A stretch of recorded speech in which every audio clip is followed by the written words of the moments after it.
Hello, everybody. We're getting ready to start with our weekly Facebook Live group coaching, our free coaching session. I'm on a little early today because I'm still getting used to some of the technology, and I think the number one thing to do when you're nervous or when you're not sure how something's going to work is to give yourself a little extra time to settle in. So if you are not on our Facebook page right now and you're seeing this in your feed, you can always head over to the Hendrix Coaching Facebook page and invite anyone you'd like to come join you today. But today I'm really excited because we're going to be talking about how you can get more things done just by improving the way that you build your checklist. Checklists are something we all tend to do at some point. Some of us are religious about our checklists. Every day we make one.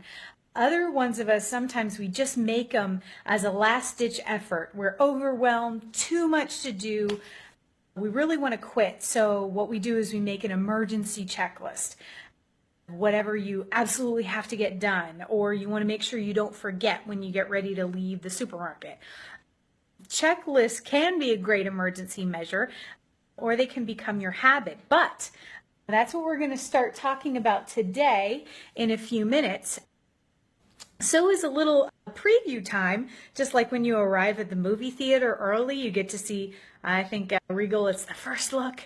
So we'll have the first look today. You get a little bit of a freebie here. I'm going to show you my checklist today. I think I shared a picture of it, but it's kind of messy. But since you're here first, you get to see a little extra something special. So this is today's checklist. I think it's going to be a little hard to see. But I'm going to point out a couple of things about it. Number one, my checklist always has my timeline of the hard and fast things I got to do. So when you write your checklist, you always want to be able to remember what has to happen at a specific time. Hi, Ellen. Welcome. So glad you're with us. And I see you, Audrey. So glad you've joined us. We're doing a little bonus time before the 4 o'clock Eastern hour starts. So you get extra credit for being on before we got started. Well, I mean, we're started now. And so we're talking about some of the things that make my planning checklist work for me before we dive into the specific content for today's group coaching. So one, on my checklist, I always map out what the appointments I have for the day besides the things I need to get done. And let's see what else is special about my checklist. That's a little bit of a bonus beyond what we're going to talk about today, is that I tend to try to map it out and mark where my breaks are going to happen. One thing you may have heard me talking about in the past is the concept of pulsing, and how the way you take breaks between your work can really improve your life and improve the quality of work you do. So pulsing, you work and then you take an intentional break. You work and take an intentional break. So that's the other little bonus tip that you can see from my checklist, since we got started a little bit before the time. Looks like we have 2 minutes left, so I can tell you 2 more secrets. Secret number 1 is that when you make this checklist, you need to feel good about it. If your list is going to give you hope that it can be done, it can't be all squinched down, looking sad and depressing on a half-nasty piece of paper. You got to feel good about your checklist. My checklist shows me a map of hope for what it can look like to have won at the end of the day. I like it to be fresh and white and clean. And if you make your checklist look happy, for lack of a better term, it actually can really help you in your visualization of getting things done. So that's secret number 1. Have a pretty looking list. I always start with a fresh, clean legal pad. That's what I do mine on. So make it something clean if you can. And secret number 2 is make yourself a little note somewhere on there. If you think of something that makes you happy, you hear a great quote throughout the day, always feel free to write something fun at the bottom of your list. And I do that most days. So those are the 2 secrets. So now 3:59, you guys have gotten 3 secrets that aren't even in today's group coaching content that you can use, and that's your reward for being early. So, who has their checklists? We're going to work on Morgan improving her skills at asking questions while we work. Okay, good. I see some thumbs up. I love it when I can take the actual list or we can talk together about specific problems, because I found that coaching on specifics tends to be more valuable for everybody. So if you have a specific problem or a specific checklist, feel free when I ask for you to share it. If you have your list in front of you, I'd love for everybody to type in 3 of their to-dos, 3 of the to-dos on your checklist, whatever they are, and share them in the comments there. And we'll work with those specifically. One thing about specific examples is it makes it so much easier for each of us to take and unpack it in our lives when it isn't just general. So if you want to share with me while you're typing in what some of your actual to-dos are for today, we'll look at some of those. And while you're doing that, I'll tell you the 3 things that allow you to have rock star checklists that actually work. Today's coaching is entitled Converting Your Checklists to Action Lists. Converting your checklists into action lists. One of the keys, I think one of the best, most classic voices on organization out there, David Allen, his book Getting Things Done was one of the first books I read that really got me thinking about actionability. And so when you have a list of things that have to get done, there's a specific way he taught me to write them so that they actually have a chance in heck of actually getting done. And so he talks about it as actionability. So I'm going to give you a couple examples of what an actionable checklist can involve. Drive to pick up dry cleaning. Call back Marianne. I don't know a Marianne that I need to call back today. I can actually look at my list and give you better examples. You know, we talked about being specific here. I got to build a first draft of a program page for a client. I need to check the status on a design project with the designer. I need to send some tweaks to my editor. And let's see, what are some other things on here? I need to evaluate some new author headshots for one of my clients. All of those are checklist action items. And we're going to talk about what makes them action items instead of just to-dos here in a second. But as we are working on converting our checklist into action lists, we have to know what the whole point of it is. And the point of making this conversion is changing that stack of to-dos into something that gets done on a regular basis. So like David Allen said, everything on your list needs to be actionable if you want to consistently complete the action.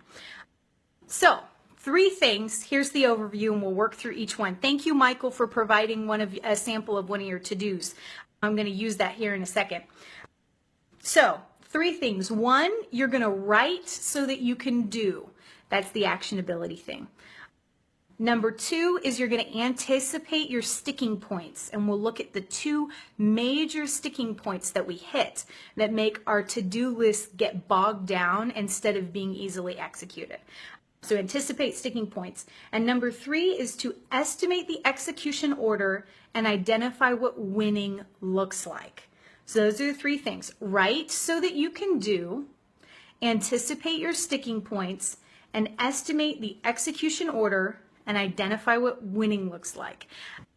At the end, I'll be happy to take specific questions as well, and I'll answer the 4 most frequently asked questions by my clients who I do this with. So we'll cover those. But first, Michael offered an example of one of his to-dos is to complete online assessment. Michael, you get a gold star. That is number 1, actionable. And the way you can know that a task or an item on your list is actionable is if it starts with a verb. So it's very simple. every item on your list, look at it now and say, does it start with a verb? Complete is the verb that Michael start with.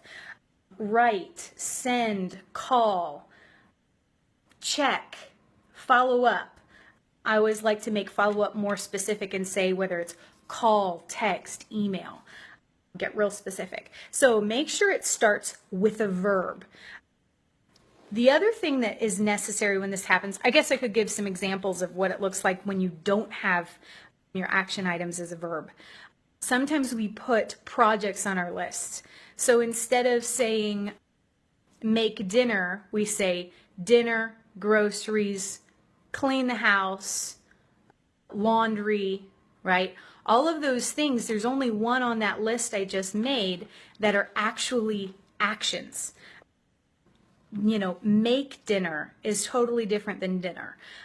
If you consider something like we have projects.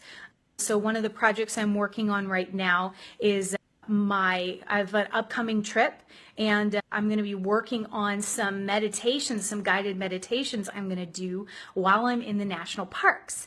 And I love being out. It's out in the outdoors, and I'm going to do some guided meditations. Well, if I put meditations program on my list, there's no action there. Meditations program. There are 97,000 things that go into that program. What is the action step that can be taken? And the first action step for me is to sketch an outline of which meditations I want to use. So I use the term spooling. It works for me. I spool up ideas. It involves, going through my head, looking in my Google Doc of ideas, and that's the verb that I use. So I wouldn't put the project meditations on my checklist. I would want to put spool ideas for meditations, right? So that's number one, being actionable. I see my mom's given 3 examples, that's so nice. You're making notes of what the 3 major points are, Mom. I appreciate that. And hi, Charlotte. It's nice to see you. So that's right, so that you can break down projects into the actual actions you need to take in order to get it done. If anyone has some items on your checklist that you're not sure are written in actionable form, I would love it if you'd share it in the comments and we can look at it together. So if you have something you're not quite sure that you got it in actionable order, you don't have to get off this live video until you know for sure. So just type it in there and we'll look at it together. Part number 2 is anticipate sticking points. So these are the 2 major sticking points that most lists get you hung up on. Number 1 is sometimes we put something on our list that actually requires action from others. I have one thing like that on my list today. It is to complete a design profile with a particular program. So I have to fill out the design profile. It's actually dependent, though, on the system I'm using. They have to clear my previous work through before I'm okayed to do the design profile. Now, I think they'll be done with that today. And if it's done by them today, I want to do it. So it's on my list. But it's actually dependent on them. I'm waiting on them to complete a step. So when I make my list, if I want it to be an action list, I have to recognize that there is somebody who's going to control whether I can execute or not. So that's type number 1 of the 2 things that can make sticking points in the execution of our list. Number 2 is knowing which items depend on completing other items first. I had one of those today too. I have sending the final tweaks and edits, some revisions on a project I'm doing with a client. We have to send our revisions to the designer who's laying some things out for a new book cover. We're so excited. One of our clients, Pamela Tripp, is publishing her first book, and it's going to be great. It's called The Culture Cure. We're transforming healthcare in America. We can really fix this thing, guys. I'm really excited about our book. But we have to send the revisions into the designer. Now, I can only do that after she and I finalize today. and that's on the list. So number 1 is finalizing the copy with her. The dependent task is sending it to the designer. Both need to happen today, but if my execution is going to be quick and smooth, I need to identify which one has to happen first. So those are tasks that wait on other people and tasks that are dependent on finishing other tasks first. Okay, so those are the 2 major sticking points. Hi, Virginia. I'm so glad you found us. I know it's a little new locating where the live is happening. And I see you, Jasmine. That's great. We're going to fix this healthcare thing. I know that for sure. So now we can go to part 3. After you write it in actionable terms and you anticipate the sticking points, then you can estimate the order and identify winning. I put these 2 things together just because in my mind they flow, but let's break them apart just for the sake of chewing on them together.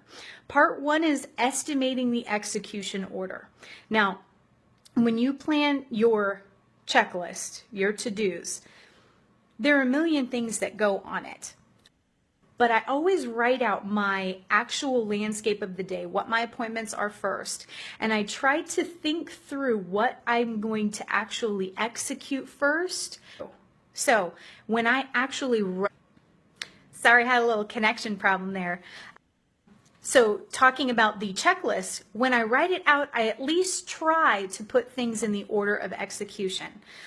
One thing that we're often tempted to do is to write our tasks on our list in order of importance. We try to do what matters most at the top. So if we start there, then we do the most important thing first.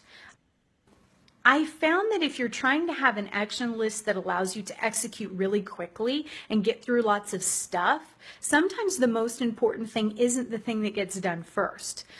Sometimes by putting the most important thing first, if it doesn't have the urgency based on the time of day, you can get to the end of the day having done the most important thing, but have had 4 things fall through the crack that really kind of steal your victory. Even though the most important thing got done, you didn't kill it.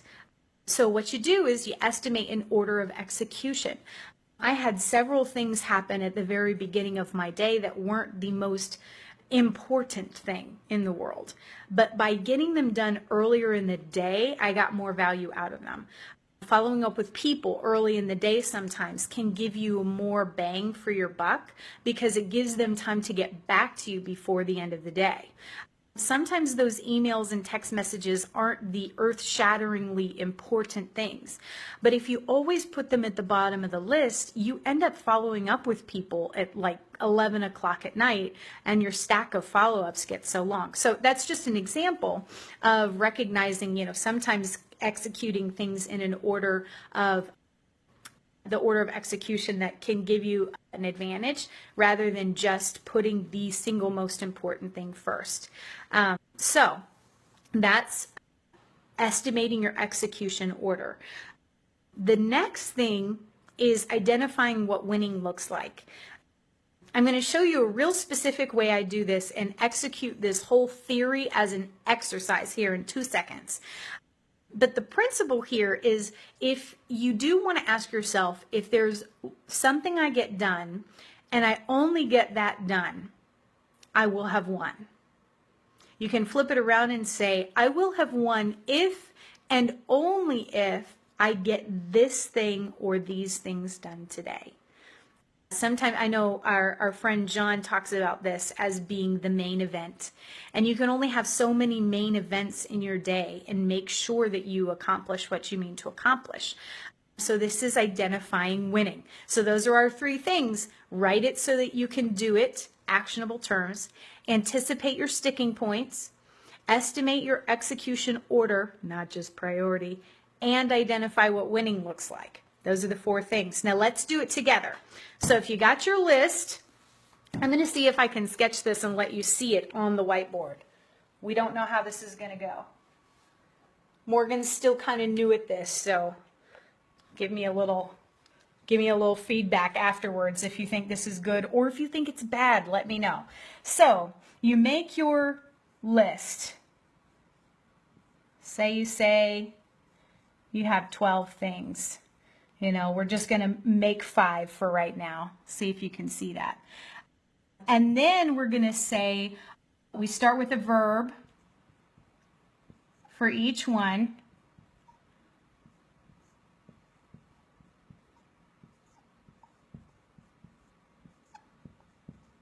That's step 1. Step 1 is verb. If you're running this like an exercise. Then after you check and make sure it starts with a verb, you think, okay, is this one action? Is it one action? If you make something, and we'll come back here for a second. If you make something an item on your list, but it involves more than one action, you lose the ability to execute quickly. Oh, good idea. Okay, Virginia, good feedback. Let's see, does this work? Oh, look at that.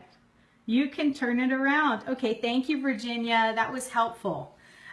Okay, so you want to make sure everything is just one action. If it's one action, that means that you have only one thing wrapped up in it. Fixing the dryer, for example. I don't know why I have all home style samples today, but say you need to fix the dryer. The first thing you're going to do is go look at it. You know, the second thing you may have to do is call somebody to come look at it. You know, whatever the pieces are, fixing the dryer isn't actually something you can be certain you can get done if you're not, you know, a handyman person. Let me come up with a better example here. Oh, here's one I do to myself all the time. This I do all the time. I'll use the word finish, which is a verb, but I'll say finish this project. Come on, Morgan. There are 4 things that have to happen for that project to be finished. And guess what? At least one of them is dependent on finishing another item first, and at least one of them is going to depend on somebody else doing something. So when you put an item on your checklist, Morgan, that says finish and it involves a project, there's no ability to execute it quickly. All right? So one action, not one project. Now, I swear I did test my marker beforehand, but it's not really doing so great. So it's one action, not one project. Then I like to do this where I divide it up. Maybe I'll be able to use my colors. But I'll divide it up into chunks. So this is one work period.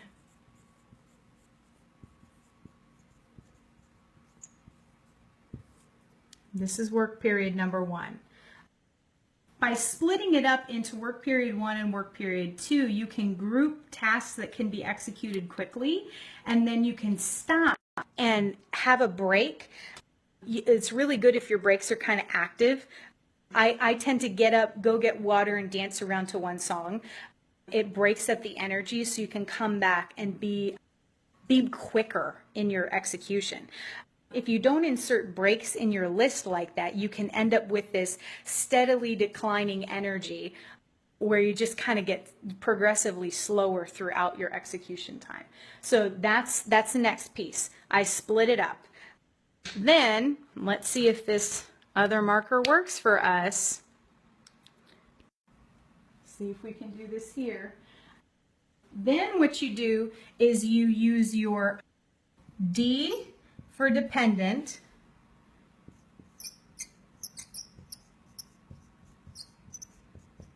your W for waiting, and V for victory.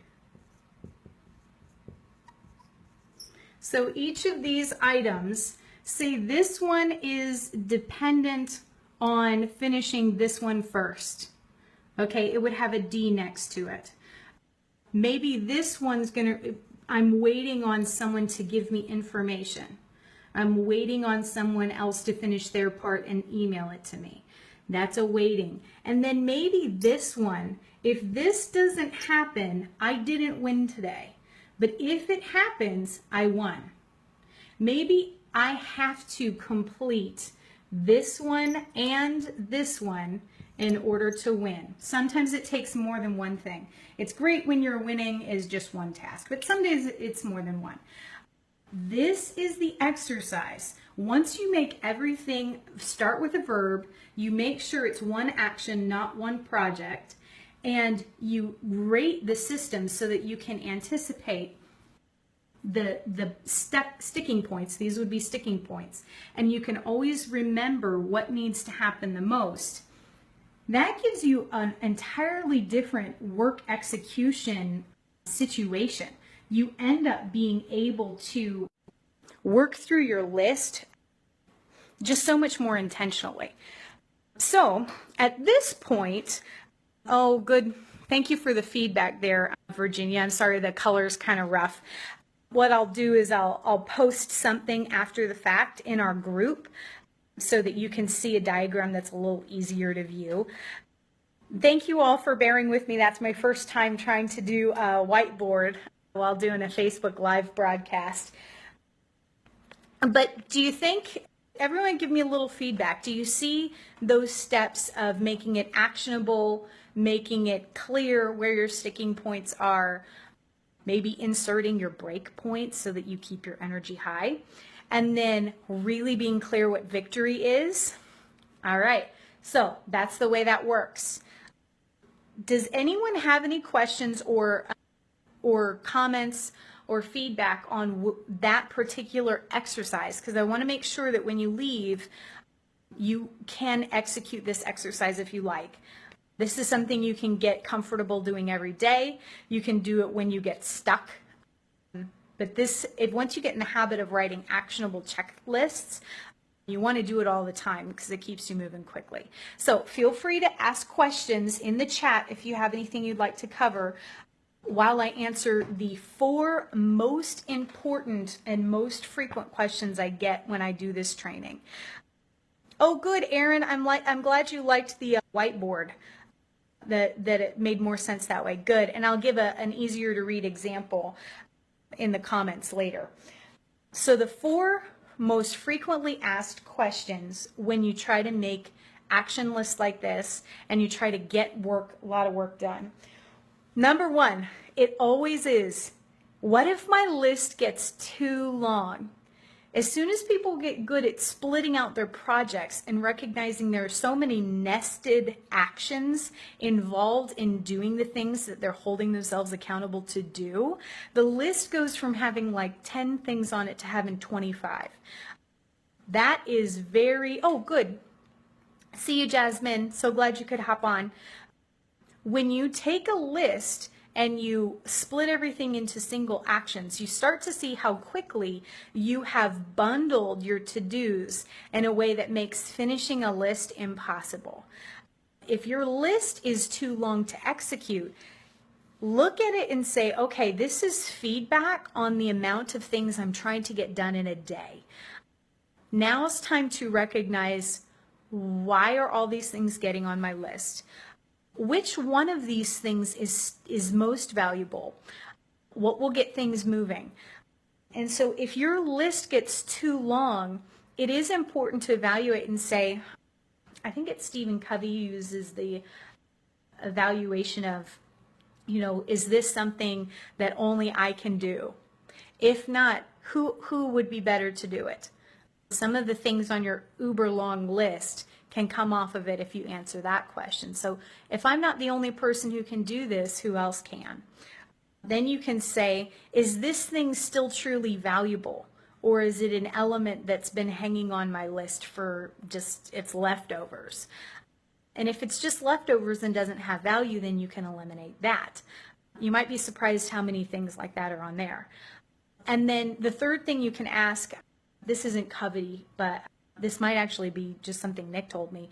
He said you got to think about if you're thinking you need to do a bunch of unnecessary steps in order to do something. So looking at a cluster of to-dos and saying, if I was going to skip 3 steps, which 3 steps would I skip?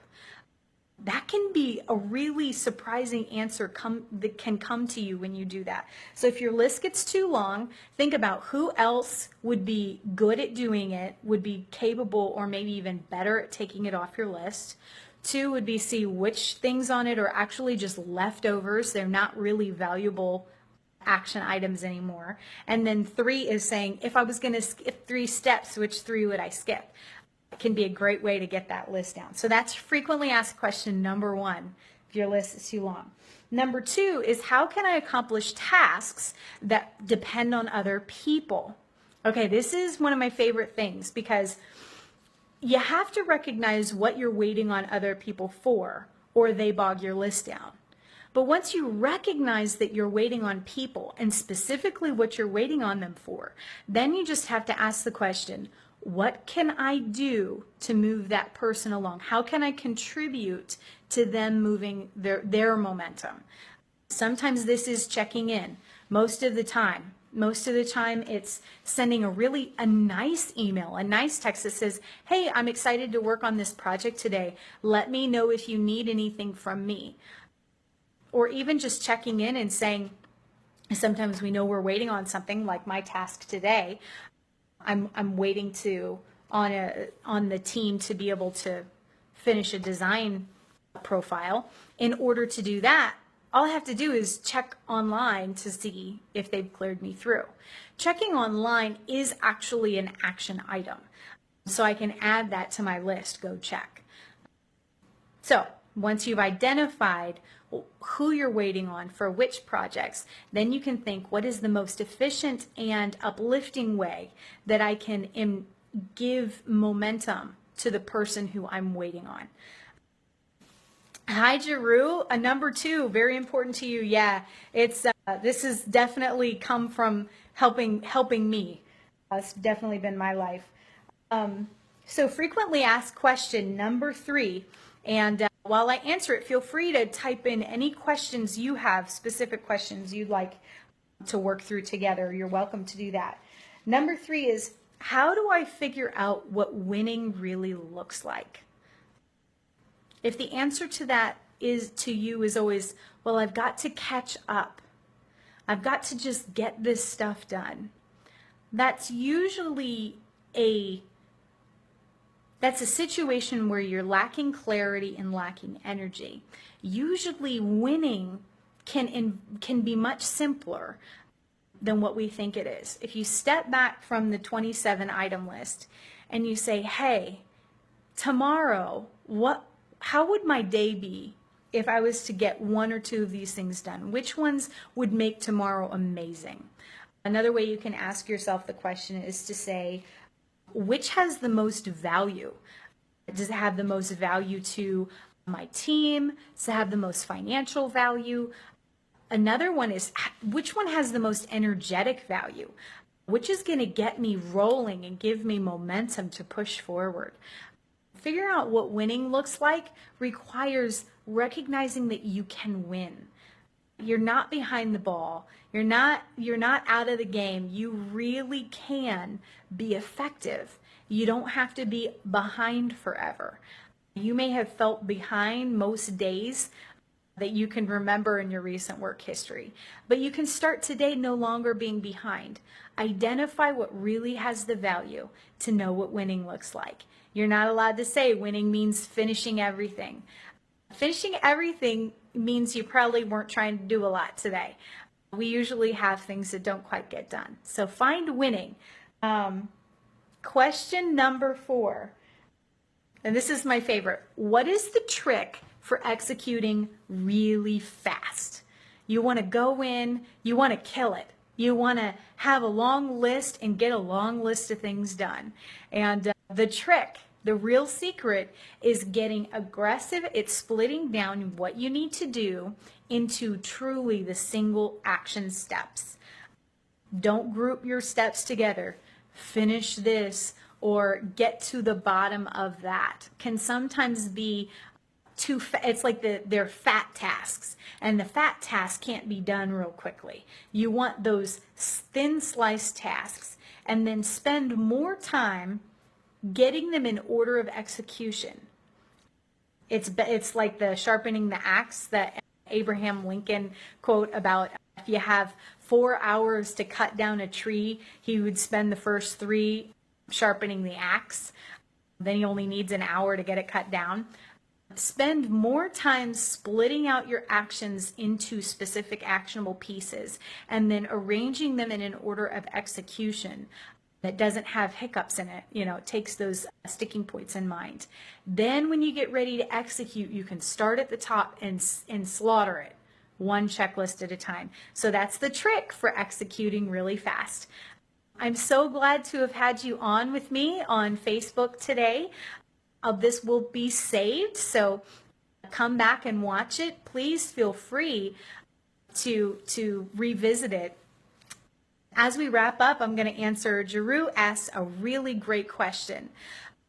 He says, do you recommend finishing yesterday's list completely before adding on today's list? That is a truly quality question, and it's something I deal with in my own life every day. What I found is if you take the last list and you build onto it, sometimes you lose the clarity on what needs to be done first. The things from yesterday have the appearance of needing to be done first simply because they were from yesterday. But sometimes the order of execution is completely not dependent on how old the task is. So I would encourage you to try this method. Get your old checklist out next to you, whatever was yesterday. Get your fresh list out in front of you, map out your appointments on it, and then ask yourself the question, what order do I think I need to get things done in? And work through it and really spend the time rearranging the list. Don't just add new things on. The order you put them on in that checklist can really speed you up. If you evaluate yesterday's list completely, it allows you to make a new list. You don't need to execute yesterday's list completely in order to have a clear action list for today. So I hope that's valuable to you, Jeru. I know it's something that I bump into myself, so it's good to work through. Thank you so much, Virginia, for being on and sharing your comments. It was a pleasure to have you. You as well, Charlotte. You're one of my favorite people to grow with, so it's wonderful to have you on the call today. Thank you, everyone, for taking a chance to think about your productivity. It's very exciting to me to get to grow and use these concepts with friends and people who are trying to get stuff done. Thank you, Jeru, and you all have a wonderful day. See you next week.